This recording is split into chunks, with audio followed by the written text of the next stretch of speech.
All right, what's up? This is a little bit of a training on how to choose the correct weight for you when you're working out in the gym. So I know it can be a little bit difficult, and I've gotten some questions about, hey, how do I know what weight to choose on the exercises that I'm doing? So we're just going to look at kind of one of the base programs that we have here for the gym.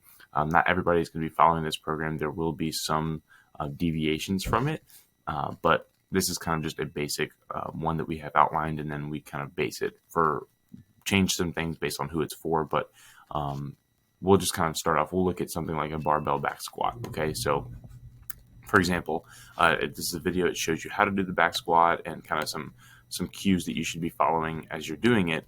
But you might be asking, hey, how do I know how much weight to use? Well, first of all, just start with no weight. Start with just the bar, or start with, if it wasn't a back squat, if it was like a bent over row, which you're using a dumbbell for, start with something you know you can do very easily. Just go through the movement and feel the movement. Don't count that as one of your sets.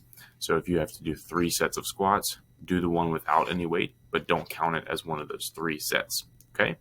Then after you've done the first one without any weight, look at the rep range that we have for you. Okay. So for example, on the barbell back squat, it is 2 sets of 10 to 12 reps. Okay.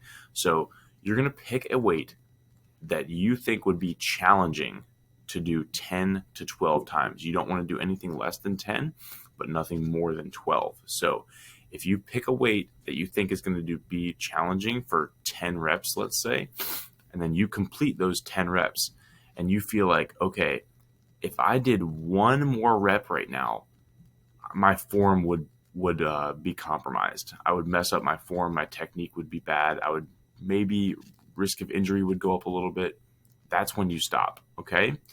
But if you do 10 or 12 reps and you complete them all and you're like, okay, I probably could have done 2, maybe even 3 more of those, that's an indication to you that you need to add weight.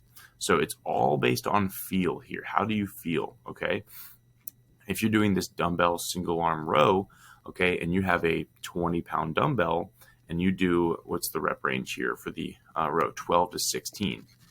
If you do 8 reps with that 20-pound dumbbell and you're supposed to do 12, but you get to 8 and you're like, wow, this is really challenging. I don't think I can do any more without compromising my form. Maybe I'll start shrugging my shoulder. Maybe I'll start like really giving a lot of momentum into it and it won't look good anymore.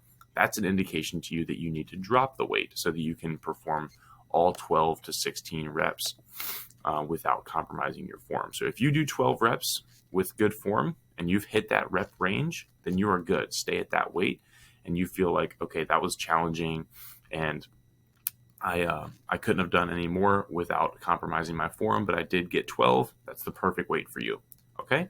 So I hope this training was helpful and it kind of, gave you some insight on how to choose the correct weight. So again, just to kind of recap, start off with no weight or with something you know you can do very easily. Don't count that into your total sets. Then after that first warm-up set, then choose something you think would be challenging for the corresponding rep range, and then go based on your feel if you think you could do any more, any less, and adjust accordingly. So again, I hope this was helpful, and let me know if you have any questions.